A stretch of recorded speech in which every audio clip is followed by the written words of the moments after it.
It is good to be in the House of Labor.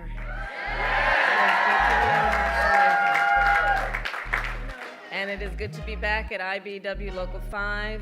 And can we please give it up again for our President, Joe Biden.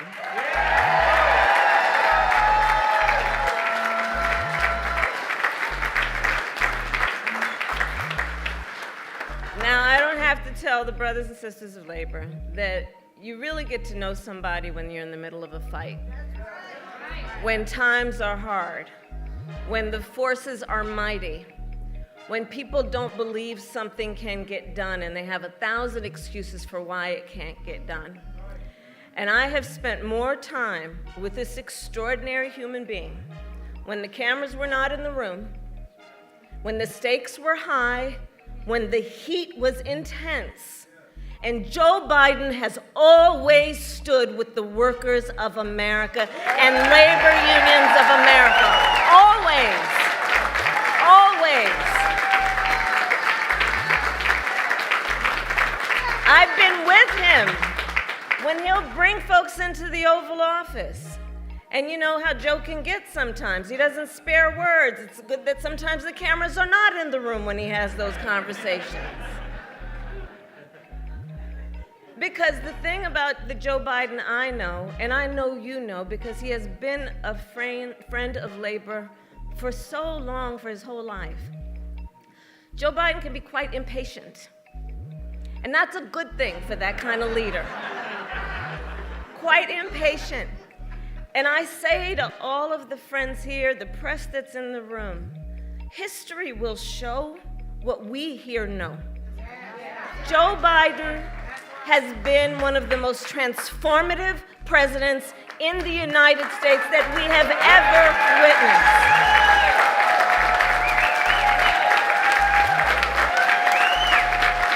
And it comes from his heart.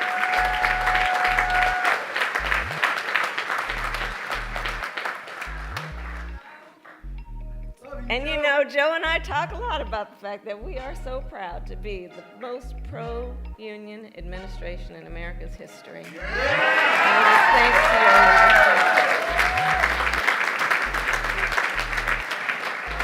And as we know, Joe's still got a lot of work to do, so let's also understand that. So I want to thank all the incredible leaders who are here today, including the Governor Shapiro, Lieutenant Governor Davis, Senator Casey, who we will re-elect this November, Mayor Gainey, President Schuller, President Cooper, all the leaders of labor who are here, all the union members who are here. So I'll just get right to a few points. I love Labor Day. I love celebrating Labor Day. And Pittsburgh, of course, is a cradle of the American labor movement. It is the birthplace of the AFL, headquarters of the steelworkers, home to Firefighters Local 1, and of course, the historic IBEW Local 5.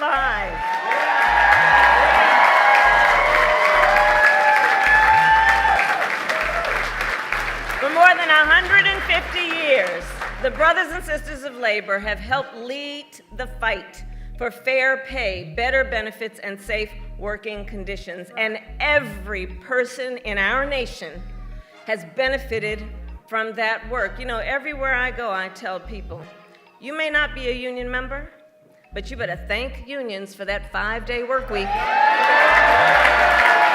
Thank unions for sick leave. Thank unions for paid family leave. Thank unions for your vacation time. Because when union wages go up, everybody's wages go up. When union workplaces are safer, all workplaces are safer. When unions are strong, America is strong.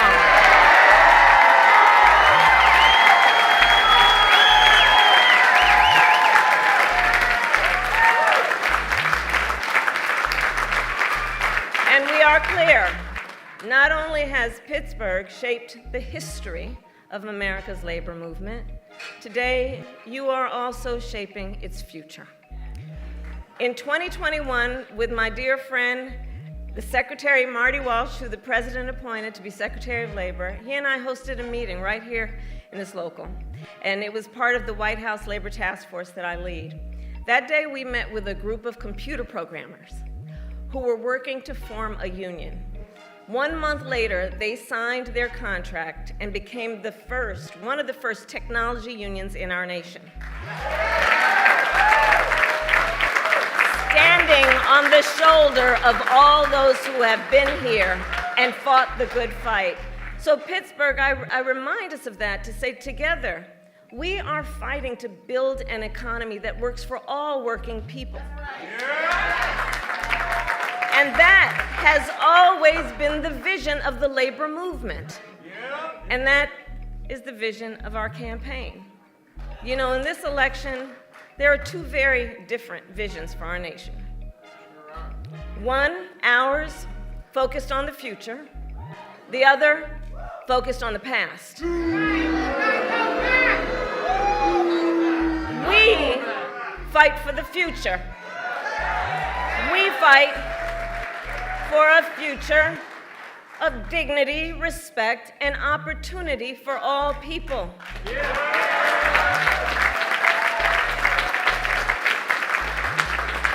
We fight knowing it's some backward thinking for those folks who have been suggesting for years that the measure of the strength of a leader is based on who you beat down. You know, that's the stuff they're pushing.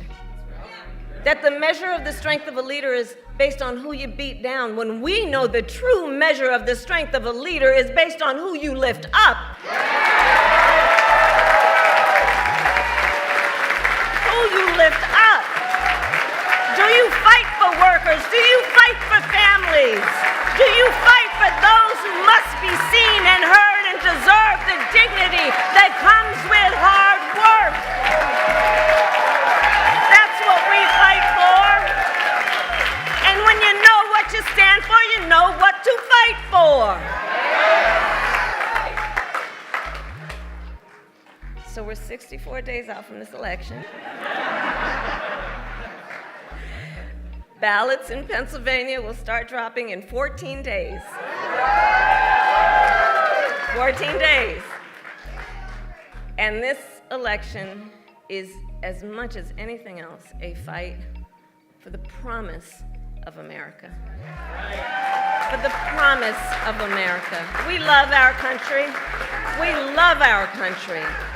And we know it is one of the highest forms of patriotism to fight for the ideals of our country. And that's what this election is about.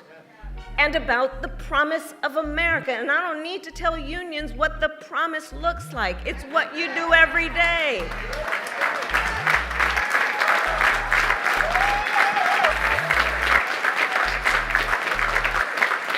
But as we fight to move forward, Donald Trump is trying to pull us backward, including back to a time before workers had the freedom to organize. He's going to jail.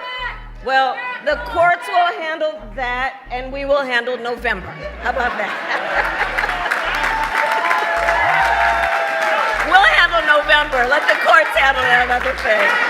But we're not going back. We're not going back.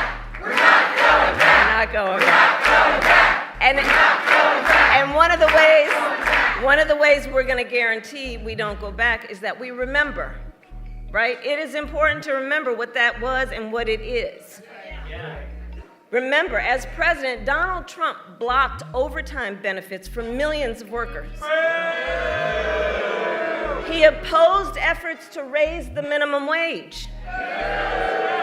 As the president said, he appointed union busters to the National Labor Relations Board.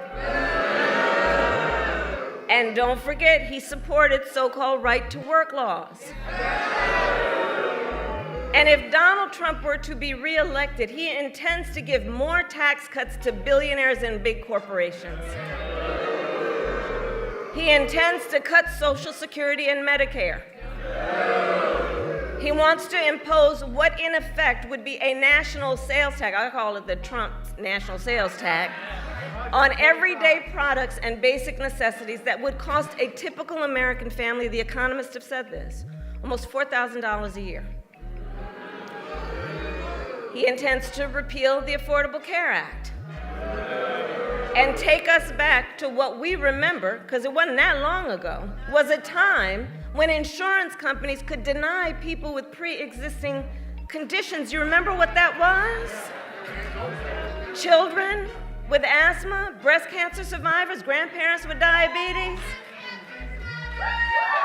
Well, look, America has tried those failed policies before, and we are not going back.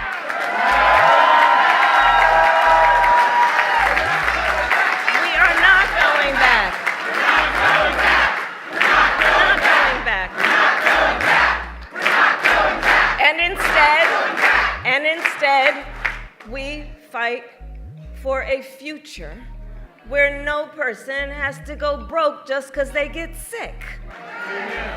And so, building on the work of President Joe Biden and I and the work we have done in the White House, we will continue to strengthen the Affordable Care Act and make prescription drugs affordable for all Americans. We fight for a future where every worker has the freedom to organize, and we will pass the PRO Act and end union busting once and for all, and Bob Casey will help us do that.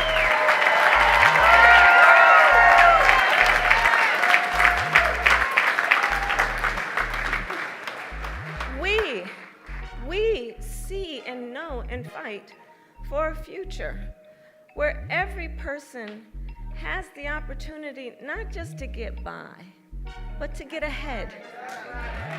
And so we will continue to build what I call an opportunity economy, so that every American has an opportunity to buy a home or start a business or build intergenerational wealth and have a future that matches their dreams and ambitions and aspirations. Because, of course, that's the nature of who we are as Americans. We have dreams. We can see what is possible unburdened by what has been. We have aspirations. We have ambitions. And the system that is a good system is one that supports that and allows people the opportunity to go where they can see and imagine themselves to be. That's what I'm talking about when I talk about an opportunity economy. We fight for a future where every senior can retire with dignity. And so we will continue to defend Social Security and Medicare and pensions, and pensions, and pensions.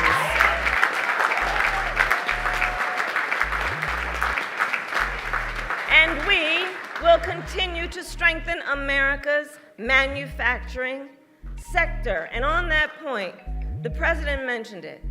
U.S. Steel is an historic American company, and it is vital for our nation to maintain strong American steel companies, and I couldn't agree more with President Biden. U.S. Steel should remain American-owned and American-operated. And I will always have the back of America's steelworkers. All of America's workers.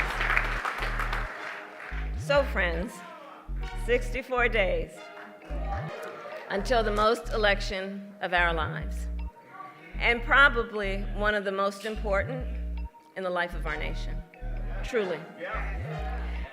And we know this is going to be a tight race to the very end. It's going to be a tight race to the very end. So let's not pay too much attention to those polls. Because as unions and labor knows best, we know what it's like to be the underdog. And we are the underdog in this race. And we have some hard work then ahead of us. But here's the beauty of us in this room. We like hard work. Hard work is good work. Hard work is joyful work.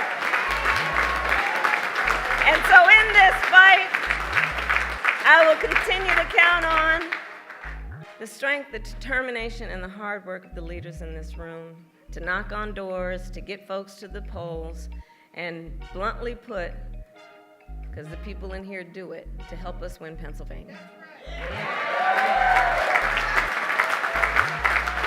So today I ask, are you ready to make your voices heard?